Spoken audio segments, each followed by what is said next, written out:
La naturaleza es parte de nuestra vida.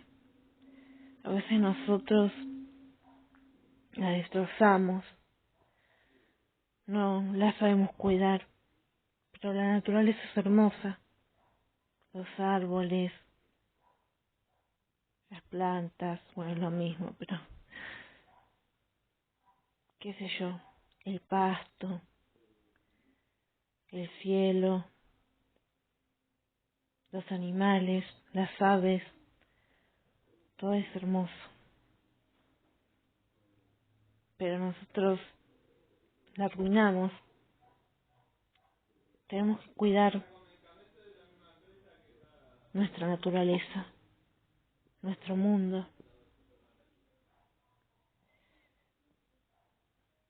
Lo más cercano que tengo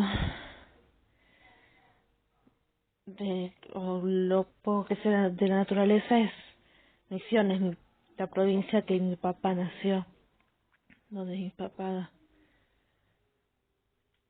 nació, que fui un par de veces a Misiones con mi familia y es hermoso, todo es hermoso.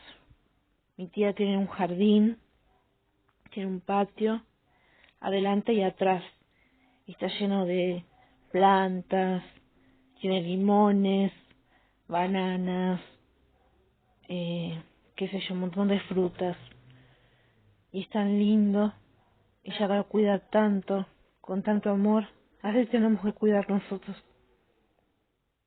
Cuidemos la naturaleza.